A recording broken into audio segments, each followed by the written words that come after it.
ద్వీపకల్ప నదులు మిగతా హిమాలయ నదులతో పోలిస్తే తక్కువ పరివాహక ప్రాంతాలకు సంబంధించినవి, అంటే తక్కువ నీటి పరిమాణం కలిగినవి. హిమాలయ నదులు భారీ మొత్తంలో నీటిపారుదల వ్యవస్థ కలిగి ఉంటే ద్వీపకల్ప నదులు తక్కువ నీటిపారుదల సౌకర్యాలు కలిగినవి. ఇవి వర్షాధార నదులు అనేసి మనం చూసాం. ఇక్కడ గమనిస్తే మనము ఇక్కడ వెస్టర్న్ ఘాట్స్ ఉన్నాయి, పశ్చిమ కనుమలు, ఇవి జల విభాజక క్షేత్రాలుగా మనం చెప్పుకోవచ్చు. ఎందుకంటే ఇటువైపు ఈ ఈ యొక్క పశ్చిమ కనుమలో పుట్టి తూర్పు వైపుకు ప్రవహించే నదులకి, ఇక్కడ పుట్టి పశ్చిమ వైపు ప్రవహించే చిన్న చిన్న వాగులకి మధ్యన జల విభాజక క్షేత్రాలుగా వీటిని మనం చెప్పుకోవచ్చు. సరే, ఇక్కడ మధ్య ఉన్నత భూముల్లో పుట్టి నదులను ఉత్తరంగా ప్రవహించాయని చెప్పుకున్నాం. కొన్ని నదులు తూర్పు వైపు ప్రవహిస్తే కొన్ని నదులు పశ్చిమ వైపుకు ప్రవహిస్తున్నాయి. ఇలా తూర్పున పుట్టి పశ్చిమ వైపుకు ప్రవహించే నదుల గురించి ఇప్పుడు మనం డిస్కస్ చేస్తాం. అందులో ఫస్ట్ది ప్రధానంగా నర్మదా. భారతదేశంలో పగులు లోయ గుండా ప్రవహించే నదులు కేవలం రెండే ఉన్నాయి. అందులో ఒకటి నర్మదా. ఏంటి పగులు లోయ అంటే, భూమి లోపల విరూపకారక చర్యల వలన ఏదైనా ఒక భ్రంశం అకస్మాత్తుగా లోపలికి వెళ్ళిపోవడం, ఈ యొక్క భూభాగం మొత్తం లోపలికి వెళ్ళిపోవడం, ఇక్కడ ఇలా లోయలాగా ఏర్పడుతుంది. అంటే ఈ భూమి మీద ఏదైనా ఒక భ్రంశం వద్ద అకస్మాత్తుగా ఈ ప్రాంతంలో ఉండే భూమి మొత్తం కిందకి వెళ్ళిపోవడం, అంటే ఇది ఒక లోయలాగా ఏర్పడుతుంది. ఈ లోయలో ప్రవహించే నదిని నర్మదా, దీన్ని పగులు లోయ అంటాం. అంటే ఇక్కడుండే భూభాగం అకస్మాత్తుగా కిందకి వెళ్ళడం, ఇలా కిందకి వెళ్ళినప్పుడు ఇలా లోయలాగా ఏర్పడుతుంది. ఆ లోయలో ప్రవహించే నది నర్మదా నది. అర్థమైంది మీకు? పగులు లోయ గుండా ప్రవహించే నది పగులు లోయ అంటే ఏం చెప్పుకున్నాం? పగులు లోయ అంటే భూమి అకస్మాత్తుగా కిందకి వెళ్ళి ఇలా లోయగా ఏర్పడడాన్ని పగులు లోయ. ఇలా ఎందుకు ఏర్పడుతుందంటే భూమి లోపల జరిగే విరూపకారక చర్యల వలన. అది ఇంకా డెప్త్ సబ్జెక్ట్ అవుతుంది. ఓకే, ఈ విధంగా పగులు లోయ గుండా ప్రవహించేది నర్మదా. ఓకే, చూద్దాం ఇప్పుడు. ఇక్కడేమో వింధ్య పర్వతాలు ఉన్నాయని చెప్పుకున్నాం, ఇక్కడ సాత్పురా పర్వతాలు ఉన్నాయని చెప్పుకున్నాం. ఓకే, మరి ఈ పర్వతాల మధ్య ప్రవహించే నది నర్మదా నది అని ఇదివరకు చెప్పుకున్నాం క్లాస్లో.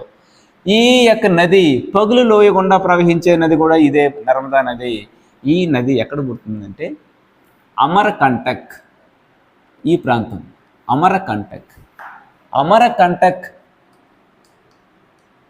మధ్యప్రదేశ్ రాష్ట్రంలో అమరకంటక్ అనే ఎత్తైన కొండ ప్రాంతాల్లో ఒకవైపు నర్మదా నది పుడుతుంది, మరొక వైపు సోన్ నది పుడుతుంది.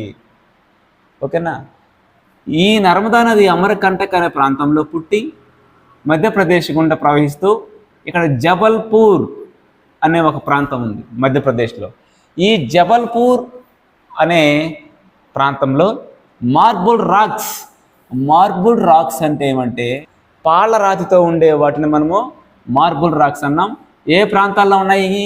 ఏ ప్రాంతానికి సమీపంలో అంటే జబల్పూర్, మధ్యప్రదేశ్లో జబల్పూర్ అనే ప్రాంతానికి సమీపంలో మార్బుల్ రాక్స్ అనే పాలరాతుల మీద నుండి పైనుంచి కిందకు దుమికేటప్పుడు జలపాతం ఏర్పడతా ఉంది. దాన్ని దుదార్ జలపాతం ఏ నది మీద కలదు? నర్మదా. పగులు లోయ గుండా ప్రవహించే నది నర్మదా. వింధ్య సాత్పురా పర్వతాల మధ్య ప్రవహించే నది నర్మదా. అమరకంటక్ అనే ప్రదేశంలో పుట్టి అరేబియా సముద్రంలో కలిసే నది నర్మదా. గుర్తుపెట్టుకోండి. ఓకే, ఇది నర్మదా. మార్బుల్ రాక్స్ గుండా ప్రవహించే నది ఏది అంటే నర్మదా. ఇవి మొత్తం పాలరాయి, ఈ కొండల మీద ఉండేది మొత్తం పాలరాయి. అక్కడ ఏర్పడిన జలపాతం దుదార్ జలపాతం. ఈ నర్మదా నది మీద చాలా ప్రాజెక్ట్స్ కట్టడం జరిగింది. సర్దార్ సరోవర్ ప్రాజెక్ట్ కట్టినప్పుడు నర్మదా బచావో అనే ఉద్యమం కూడా రావడం జరిగింది. సర్దార్ సరోవర్ ప్రాజెక్ట్ గుజరాత్లో నర్మదా నది మీద కట్టడం జరిగింది. ఇది నర్మదా నదికి సంబంధించి. ఇది ఎక్కడ కలుస్తూ ఉంది? సూరత్ సమీపంలో ఈ ప్రాంతంలో అరేబియా సముద్రంలో కలుస్తూ ఉంది. ఓకే, దీనికి నర్మదా నదికి సంబంధించింది సమాచారం అది. నెక్స్ట్ తాపతి. ఇది కూడా పగులు లోయ గుండా ప్రవహించే నది. పగులు లోయ గుండా ప్రవహించే నదులు పగులు లోయ గుండా ప్రవహించే నదులు ఏవి అంటే ఒకటేమో నర్మదా, ఇంకోటేమో తపతి. మరి నర్మదా ఏ పర్వత శ్రేణుల మధ్య ప్రవహిస్తుందంటే చెప్పుకున్నాం వింధ్య పర్వతాలు, సాత్పుర పర్వతాలని. మరి తపతి నది అంటే ఈ తపతి నది ఈ యొక్క సాత్పుర పర్వత శ్రేణిలో ఈ ప్రాంతంలో ముల్టాయి అనే ప్రాంతం, ఈ ముల్టాయి అనే ప్రాంతం ఏ జిల్లాలో కలదు అంటే బేతుల్ లేదా బేటల్. టెక్స్ట్ బుక్లో మనకు బేతుల్ అని ఇచ్చారు, అదే చూస్తాం. బేటల్ జిల్లా లేదా బేతుల్ జిల్లా. ఇక్కడ అజంతా కొండలు ఉన్నాయి. ఈ అజంతా కొండలకి సాత్పుర పర్వత శ్రేణికి మధ్యలో ప్రవహించే నది తపతి నది. చూడండి ఒకసారి. నర్మదా నది పరివాహక ప్రాంతం 2 రాష్ట్రాలకు సంబంధించింది.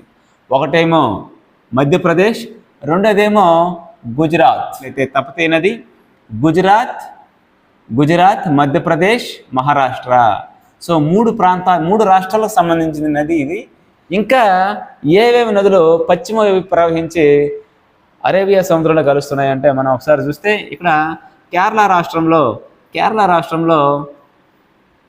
ఈ ప్రాంతంలో భరత పూజ అనే ఒక నది ప్రవహిస్తూ ఉంది. నెక్స్ట్ పెరియార్ తమిళనాడుకి సమీపంలో ఈ ప్రాంతంలో పుట్టి ఇలా అరేబియా సముద్రంలో కలుస్తూ ఉంది. సో దీన్ని లైఫ్ ఆఫ్ కేరళ అంటాం. Life of Kerala. ఇది ఏ నది? ఇది పెరియార్. ఇదేనది భరత పూజ. ఇవి 2 కేరళలో పడమర వైపు ప్రవహించి అరేబియా సముద్రంలో కలిసే నదులు. ఇంకా కొన్ని నదులు ఉన్నాయి. ఆరావరి పర్వతాల్లో పుట్టి ఇలా క్యాంబాట్ అనే ప్రాంతంలో ఈ ప్రాంతంలో కలిసే నది సబర్మతి. నెక్స్ట్ మధ్యప్రదేశ్లో పుట్టి గుజరాత్ గుండా మరి ఈ ప్రాంతంలో కలిసే నది మహీ నది. సో మహీ నది మధ్యప్రదేశ్లో పుడతా ఉంది, గుజరాత్ గుండా కాంబాట్ అనే ప్రాంతం వద్ద కలుస్తూ ఉంది అరేబియా సముద్రం వద్ద. ఆరావళి పర్వతాల్లో పుట్టి గుజరాత్ గుండా ప్రవహించి ఈ ప్రాంతాల్లో అరేబియా సముద్రంలో కలిసినది సబర్మతి నది. సబర్మతి ఆశ్రమాన్ని గాంధీజీ గారు స్థాపించినవి ఈ ప్రాంతంలోనే స్థాపించాడు. వైపు ప్రవహించి అరేబియా సముద్రంలో కలిసే నదులు. ఇప్పుడు తూర్పు వైపు ప్రవహించి బంగాళాఖాతంలో కలిసే నదులు ఒకసారి మనం డిస్కస్ చేస్తాం. ఇది ఛత్తీస్గఢ్. ఈ ఛత్తీస్గఢ్లో సిహావా అనే ప్రదేశంలో పుట్టి ఇలా ప్రవహించి ఇలా ఒడిస్సా గుండా ప్రవహించి బే ఆఫ్ బెంగాల్లో కలుస్తూ ఉంది. మహానది ఏ ప్రదేశం? ఛత్తీస్గఢ్లో సిహావా, బస్తర్ పీఠభూమి, బస్తర్ జిల్లా. ఈ బస్తర్ జిల్లాలో సిహావా అనే ప్రాంతంలో పుట్టి ఛత్తీస్గఢ్ని గుండా ప్రవహించి ఇలా ఒడిస్సా గుండా ప్రవహిస్తూ ఉంది. ఇక్కడ సంబల్పూర్ అనే ప్రాంతంలో ఒడిస్సా రాష్ట్రం సంబల్పూర్ దగ్గర హీరాకుడ్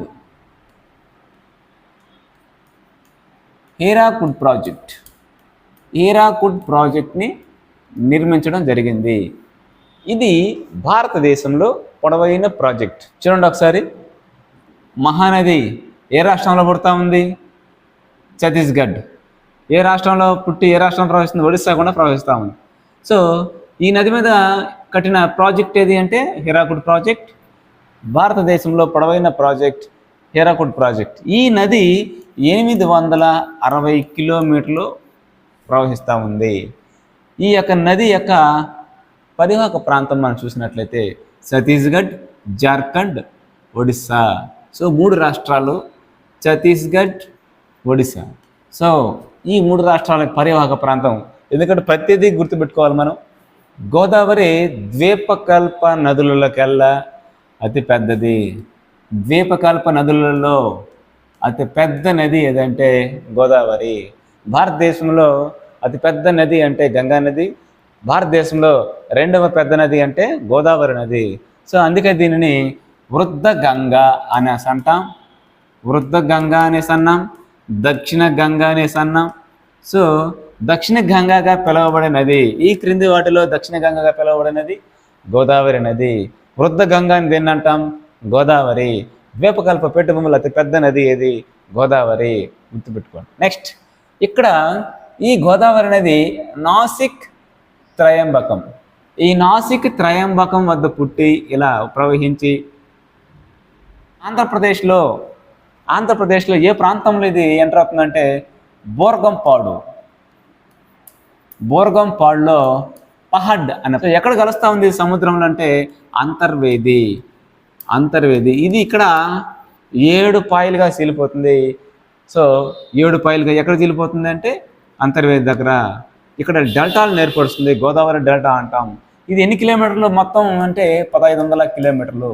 ఈ గోదావరి నది మీద ధవళేశ్వరం ఆనకట్ట నిర్మించడం జరిగింది రాజమండ్రి దగ్గర. ఈ గోదావరి నది మీద ఉండే ఆనకట్టలో ఒకసారి మనం చూస్తే ధవళేశ్వరం ఆనకట్ట, Polavaram project. So Polavaram project ఏ నది మీద నిర్మిస్తున్నారు అంటే గోదావరి నది మీద. ధవళేశ్వరం ఆనకట్ట సర్ ఆర్థర్ కాటన్ ఏ నది మీద నిర్మించారంటే గోదావరి నది మీద. రాజమండ్రి ఏ నది ఒడిన ఉందంటే గోదావరి నది. ఇది గోదావరి నదికి సంబంధించిన సమాచారం. దీని యొక్క ఉపనదులు ఒకసారి పరిశీలిస్తాం. గోదావరి నదికి ఉపనదులు మనం చూసినట్లయితే పూర్ణ, నెక్స్ట్ పెన్గంగా, వెన్గంగ, వార్ధ. ఈ 3 కలిపి ప్రాణహిత అవుతుంది. సో ఇది పూర్ణ, పెన్గంగ, వెన్గంగ, వార్ధ. ఈ 3 నదులు కలిసి ప్రాణహితగా ఏర్పడతాయి. నెక్స్ట్ ఇక్కడ బాలాఘాట్ కొండల్లో కర్ణాటకలో మంజీర నది పుట్టి ఇక్కడ కలుస్తుంది మంజీర నది. ఇది మంజీర నది. సో ఇక్కడ చూడండి, దీని యొక్క ఉపనదులు చూస్తే పూర్ణ, ఇది పెన్గంగ, దీన్ని పెన్గంగ అంటాం. దీన్ని పెన్గంగ. పైన ఉండేదాన్ని వార్ధ, దీన్ని వెన్గంగ, కింద మంజీరా. ఓకే. నెక్స్ట్ ఇంకా కిన్నెరసాని, ఇంద్రావతి, ఈ నదులు కూడా దీనికి ఉపనదులు. ఈ గోదావరి పరివాహక ప్రాంతం ఏ రాష్ట్రాల్లో ఉందని మనం గమనిస్తే ఇది మహారాష్ట్ర, ఆంధ్రప్రదేశ్. చూడండి, కర్ణాటకలో కూడా ఉంది పరివాహక ప్రాంతం. మన టెక్స్ట్ బుక్లో ఇవ్వలేదు, ఎందుకంటే మంజీరా పుట్టేది బాలాఘాట్ పర్వతాల్లో కాబట్టి. సో ప్రధానంగా ఎక్కువగా ఏ యొక్క రాష్ట్రాల పరివాహక ప్రాంతం ఉందో దాన్ని మాత్రం మెన్షన్ చేయడం జరిగింది. సో గోదావరి పరివాహక ప్రాంతాలు, గోదావరి నదీ జలాలని పంచుకునే రాష్ట్రాలు, పరివాహక ప్రాంతాలు ఏ రాష్ట్రాల్లో ఉందంటే మహారాష్ట్ర, మధ్యప్రదేశ్, ఒడిశా, ఆంధ్రప్రదేశ్. ఈ క్రింది వాటిలో గోదావరి పరివాహక ప్రాంత రాష్ట్రాలు అని చేసి ఇదొక ఏ ఆప్షన్లో ఇవి ఇస్తాడు, బి ఆప్షన్లో వేరే రాష్ట్రాలు ఇస్తాడు, సి ఆప్షన్లో ఇంకా వేరే రాష్ట్రాలు ఇస్తాడు. మనకు క్లియర్గా ఉండాలి. ఓకే. నెక్స్ట్ ఒకసారి చూసినట్లయితే నర్మదా నది పరివాహక ప్రాంతాలు ఏ రాష్ట్రాలు అంటే కేవలం మధ్యప్రదేశ్, గుజరాత్. అదే తపతీ నది అన్నప్పుడు మహారాష్ట్ర కూడా యాడ్ అవుతుంది. అంటే మధ్యప్రదేశ్, గుజరాత్తో పాటు మహారాష్ట్ర కూడా యాడ్ అవుతుంది. ఇక్కడ గోదావరి పరివాహక ప్రాంతాలు అన్నప్పుడు మహారాష్ట్ర, మధ్యప్రదేశ్, ఒడిశా, ఆంధ్రప్రదేశ్. అదే మహానది అన్నప్పుడు ఛత్తీస్గఢ్, జార్ఖండ్, ఒడిశా. క్లియర్గా మనం టెక్స్ట్ బుక్లో మెన్షన్ చేసాడు కాబట్టి ఏ పాయింట్ని మనం వదిలేదానికి ఆస్కారమే లేదు. ప్రతిదీ మనం నోట్ చేసుకోవాల్సిందే, గుర్తుపెట్టుకోవాల్సిందే. చూడండి ఒకసారి. సో ఇది ఒకసారి బ్రీఫ్గా గోదావరి ఏ ప్రాంతాల్లో పుడతా ఉంది? నాసిక్, త్రయంబకం. ఇవన్నీ త్రయంబకం మహారాష్ట్ర ప్రాంతాలు. మహారాష్ట్రలో నాసిక్, త్రయంబకం వద్ద పుడతా ఉంది. తర్వాత ఉంది బుర్గంపాడు ఎంటర్ అవుతుంది. ఇక్కడ అంతర్వేదలు కలుస్తూ ఉంది. మొత్తం 1500 కిలోమీటర్లు. దీనికి ఉపనదులు చూస్తే పూర్ణ, పెన్గంగ, వార్ధ, వెన్గంగ, మంజీరా. దీన్ని వృద్ధ గంగ అంటాం, దక్షిణ గంగ అంటాం. ద్వీపకల్ప పీఠంలో అతిపెద్ద నది గోదావరి. దీని యొక్క పరివాహక ప్రాంతాలు మహారాష్ట్ర, మధ్యప్రదేశ్, ఒడిశా, ఆంధ్రప్రదేశ్. ఇది గోదావరికి సంబంధించి. నెక్స్ట్ కృష్ణానది గురించి డిస్కస్. కృష్ణానది మహారాష్ట్రలోని మహాబలేశ్వర్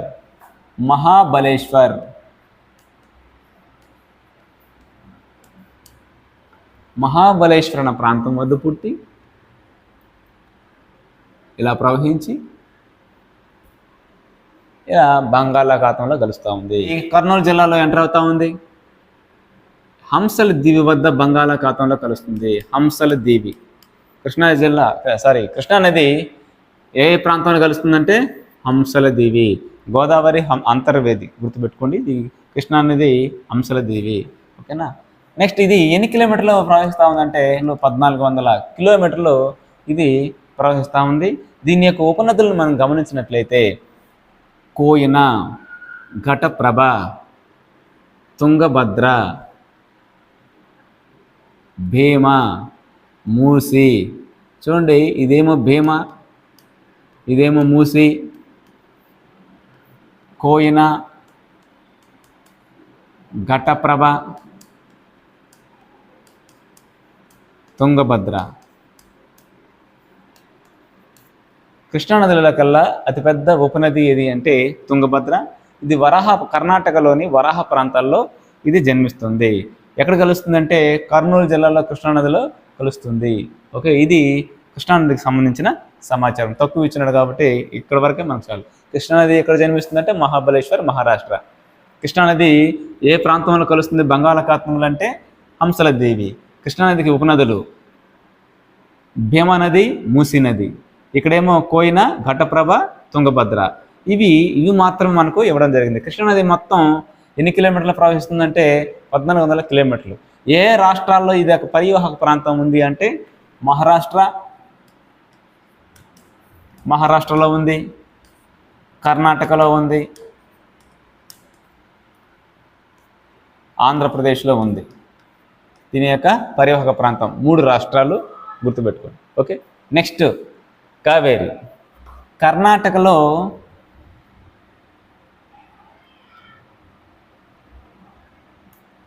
బ్రహ్మగిరి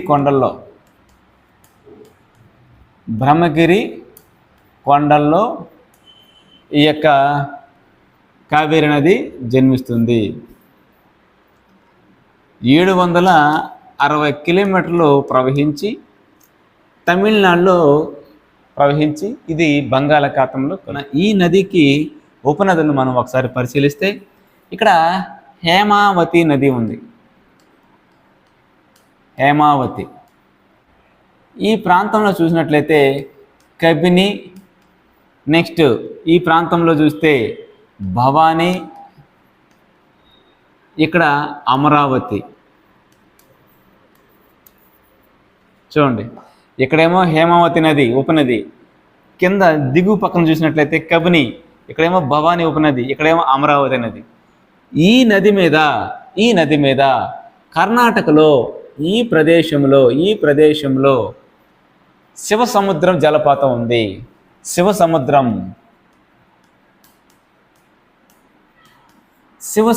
జలపాతం ఏ నది మీద ఉందంటే కావేరి నది. ఈ శివసముద్రం జలపాతం వద్ద విద్యుత్తును తయారు చేయడం జరుగుతుంది. ఇక్కడ తయారైన విద్యుత్తుని మైసూర్ ప్రాంతానికి, నెక్స్ట్ బెంగళూరు ప్రాంతానికి, నెక్స్ట్ కోలార్ గనులు, బంగారం గనులకి అక్కడికి సంబంధించింది కూడా అక్కడికి కూడా విద్యుత్తును సప్లై చేయడం జరుగుతూ ఉంది. ఎక్కడ తయారైన విద్యుత్తుని? శివసముద్రం జలపాతం. భారతదేశంలో 2వ అతిపెద్ద జలపాతం ఏది అంటే శివసముద్రం జలపాతం. ఓకే, మరి భారతదేశంలో అతిపెద్ద జలపాతం జెర్సొప్ప.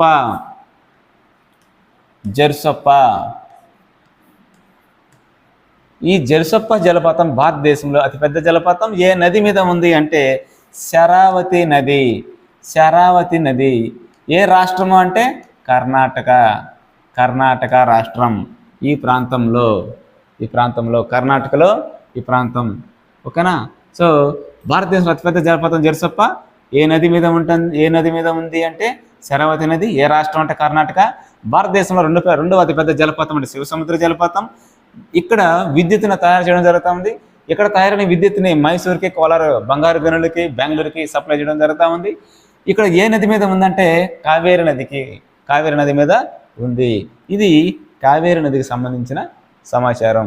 నెక్స్ట్ మరికొన్ని తూర్పు వైపు ప్రవహించే నదులు కొన్ని ఇవ్వడం జరిగింది. ఒకసారి దామోదర్ నది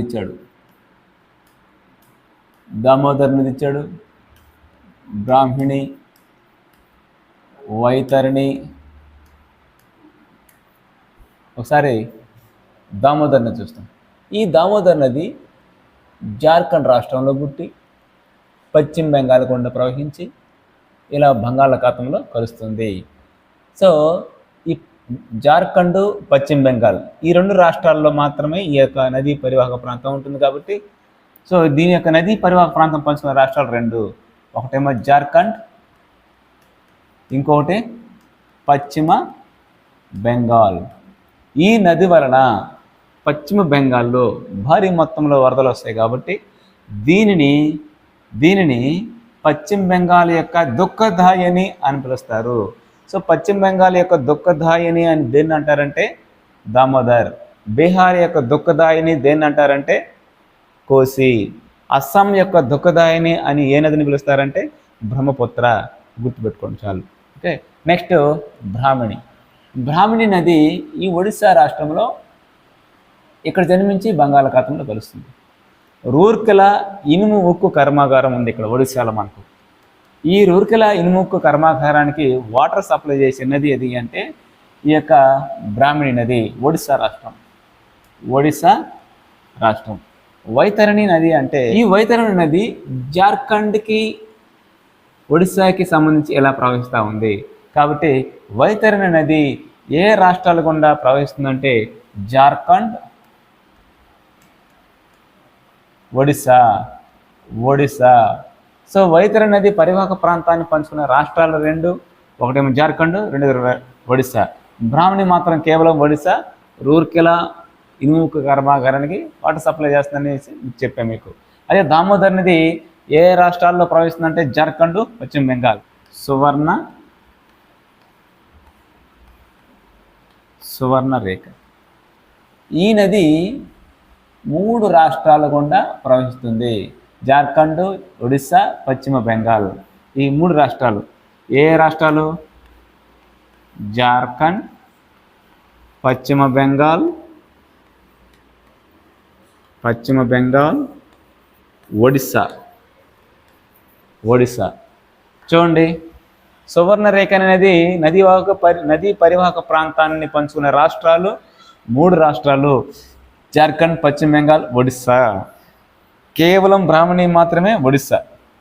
దామోదర్ నది జార్ఖండ్, పశ్చిమ బెంగాల్. ఇవి నదులకు సంబంధించిన సమాచారం. మనం టెక్స్ట్ బుక్లో సరస్సులకు సంబంధించిన సమాచారం కొంతవరకు ఇచ్చినాడు. అవేంటో ఒకసారి మనం చూస్తాం. నదుల మీద కొన్ని ప్రాజెక్టులు కట్టిన దానివల్ల, కొన్ని ప్రాజెక్ట్స్ నిర్మించిన దానివల్ల ఆ యొక్క వాటర్తో తాత్కాలిక సరస్సులు ఏర్పాటు చేయడం జరిగింది. అవి ఆటోమేటిక్గా ఆ సరస్సులు ఏర్పడ్డాయి. వాటిని మానవ నిర్మిత సరస్సులుగా చెప్పుకుంటాం. సహజ సిద్ధంగా ఏర్పడిన సరస్సుల్ని సహజ సిద్ధ సరస్సులుగా చెప్పుకోవడం జరుగుతుంది. ఓకే, అవేంటో ఒకసారి టెక్స్ట్ బుక్లో ఉన్న సరస్సుల్ని ఒకసారి మనం పరిశీలిస్తాం. ఇవి నదులపై ప్రాజెక్ట్స్ నిర్మించిన వల్ల ఏర్పడిన సరస్సులు. గోవింద సాగర్ సరస్సు ఏ నది మీద ప్రాజెక్టు నిర్మించిన దానివల్ల ఏర్పడ్డాయి? సో సట్లెజ్ నది మీద ప్రాజెక్టు నిర్మించిన దానివల్ల గోవింద సాగర్ సరస్సు ఏర్పడింది. సో బాక్రనంగల్ సాగర్. నెక్స్ట్ నిజాం సాగర్. మంజీరా నది మీద తెలంగాణ కామారెడ్డిలో మంజీరా నది మీద ప్రాజెక్టు నిర్మించిన దానివల్ల ఏర్పడిన సరస్సు నిజాం సాగర్ సరస్సు. నెక్స్ట్ నాగార్జున సాగర్ సరస్సు.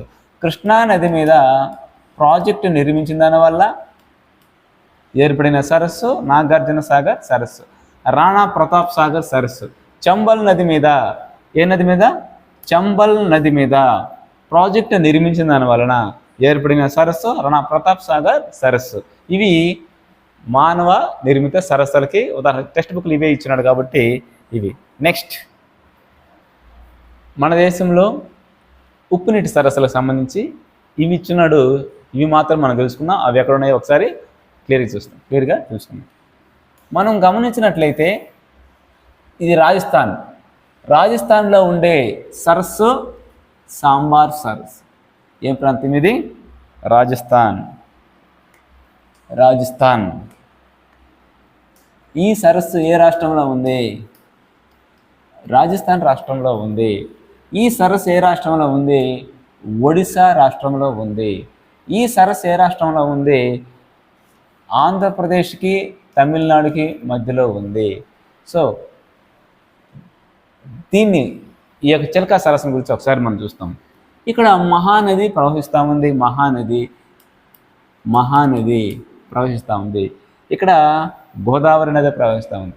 ఈ మహానదికి గోదావరికి మధ్య ఉండే సరస్సు ఏది అని సింపుల్గా అడిగేస్తాడు. అప్పుడు మనం కన్ఫ్యూజన్ అవుతాం. ఈ మహానదికి గోదావరికి మధ్యలో ఉండే సరస్సే చిల్కా సరస్సు. ఇదేం సరస్సు?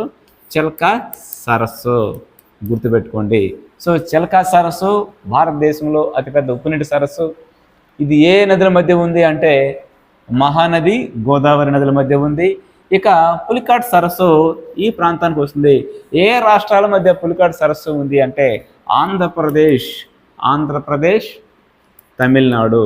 సో ఈ రెండు రాష్ట్రాల మధ్య సరిహద్దుగా ఈ యొక్క పులికాట్ సరస్సు అనేది ఉంది. Okay, next. సో కొన్ని టెక్స్ట్ బుక్లో కొన్ని సరస్సులు ఇవ్వడం జరిగింది. అవేంటో ఒకసారి మనం పరిశీలిస్తాం. ఉలార్ సరస్సు న్యూ టెక్స్ట్ బుక్లో ఉలార్ సరస్సు టెక్టానిక్ కార్యకలాపాల వలన ఏర్పడింది అని ఇచ్చినాడు. కాబట్టి మనం అదే నేర్చుకోవాలి. ఓకే, టెక్టానిక్ కార్యకలాపాలు అంటే పలకాల సర్దుబాటు. ఇట్టే అడతాడు. టెక్టానిక్ కార్యకలాపాల వలన,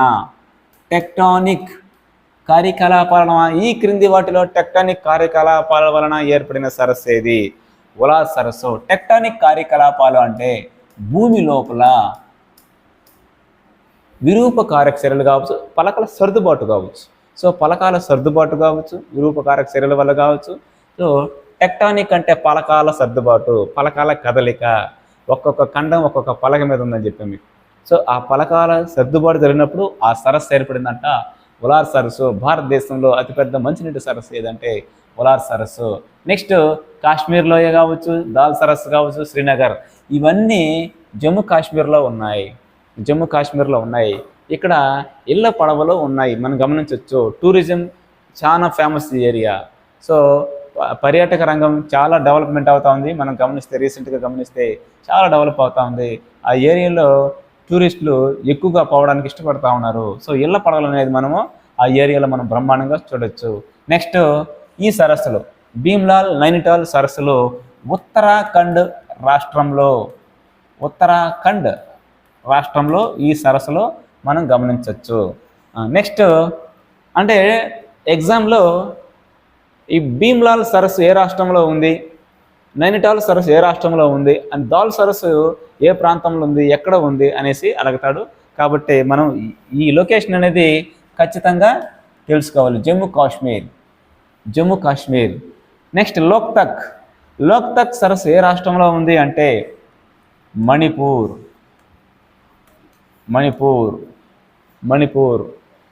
రాష్ట్రంలో లోక్తక్ సరస్సు ఉంది. బరాపాని సరస్సు ఏ రాష్ట్రంలో ఉంది అంటే ఈ బరాపాని సరస్సుకు మరొక పేరు ఉమియం సరస్సు. ఇది ఏ రాష్ట్రంలో ఉంది అంటే మేఘాలయ. ఓడు ఇదే అడతాడు రేపు ఎగ్జామ్లో. ఎందుకంటే మనకి ఈ ప్రాంతాలు మనకి ఇవ్వలే ఎగ్జామ్లో, మనం కనుక్కోమని చెప్పాడు. కాబట్టి ఆ యొక్క సరస్సు ఇచ్చేసి ఏ రాష్ట్రంలో ఉంది ఈ సరస్సు అంటే మనం ఆన్సర్ చేయగలగాలి. సో ఇది సరస్సులకు సంబంధించి సమాచారం. ఆర్థిక వ్యవస్థలో నదుల యొక్క పాత్ర మనం చూసినట్లయితే నీటిపారుదలకు ఉపయోగపడుతున్నాయి, నౌకాయానానికి ఉపయోగపడుతున్నాయి, జల విద్యుత్కు ఉపయోగపడుతున్నాయి. ఇలాంటి నదుల యొక్క స్వీయ శుద్ధ సామర్థ్యాన్ని చాలా ప్రభావితం చేస్తుంది. ఏమంటే నీటి కాలుష్యం.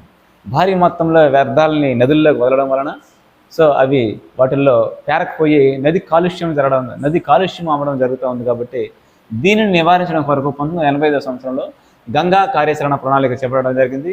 ఇది కార్యక్రమం కేవలం గంగా నదికి మాత్రమే పరిమితమై ఉండేది.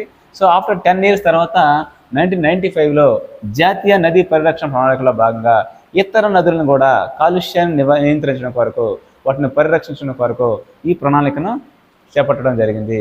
సో నెక్స్ట్ క్లాస్లో మరొక టాపిక్తో మీ ముందుకు వద్దాం. అంతవరకు బ్రేక్.